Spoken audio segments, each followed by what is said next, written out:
Sona Petroleum shareholders have said a big fat no to the acquisition of its qualifying asset. In an EGM held today, Sona's shareholders voted overwhelmingly against the deal for Australia's Stag oil field, with 77.39% against versus 22.51% yes. Sona's management said that the setback was temporary as it still had 3 months to find a new QA. Interestingly, if and when Sona finds a new QA, the shareholders may not even have the final say on the purchase. Sona's Dato' Merakan had said that buying a QA is a complicated issue and the company might opt not to seek shareholder consent. This is the second EGM Sona has held concerning this buy after the last one adjourned in late March due to the uncertainty of its shareholders.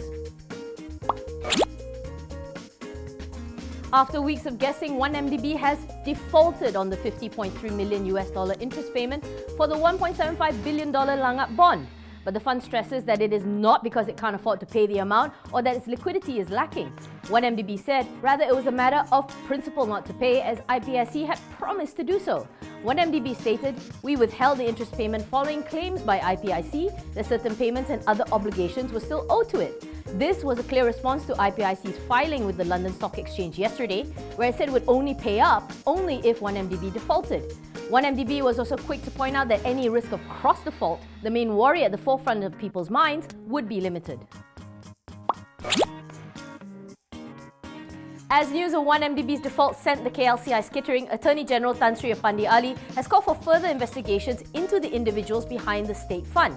Ali says that the investigation papers on his directive have yet to come back to him though. According to Ali, the IPs may have been sent to various departments for study, after which it will make his way to his desk. This follows the recent recommendations by the Public Accounts Committee that calls for authorities to investigate certain members of 1MDB, starting with former Chief Executive Datuk Sharul Helmi. The police had previously announced the formation of a new task force specifically for 1MDB. Nestle Malaysia's first quarter earnings jumped 17.5% to 220.7 million ringgit, despite weathering a market that has gotten ever tougher. According to Managing Director Alois Hofbauer, the improved numbers were due to better revenue, favourable raw material prices and good cost management. He said Nestle's strong marketing initiatives had clearly paid off and its new product mix introduced in 2015 would help to carry the group this year. He added that its export business had also been a strong contributor and recorded double-digit growth in the quarter under review.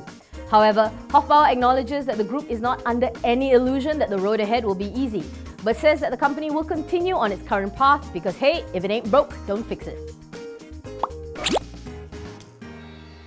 British American Tobacco's profits seem to be up in smoke as earnings declined 28.6% for the first quarter of its 2016 financial year. Net profit fell to 172.6 million ringgit from 241.7 million ringgit due to increased pressure on the legal cigarette market. The sharp tax hike last November has led to the increased proliferation of illegal cigarettes as well as the increasing popularity of alternative options. Both have hurt BAT in a significant way. It has gotten so bad that BAT shocked the industry when it announced that it would be restructuring its business and closing down its Malaysian manufacturing ops. BAT still has a wary eye on the future, saying that the outlook for 2016 is very much dependent on the recovery of the legal market.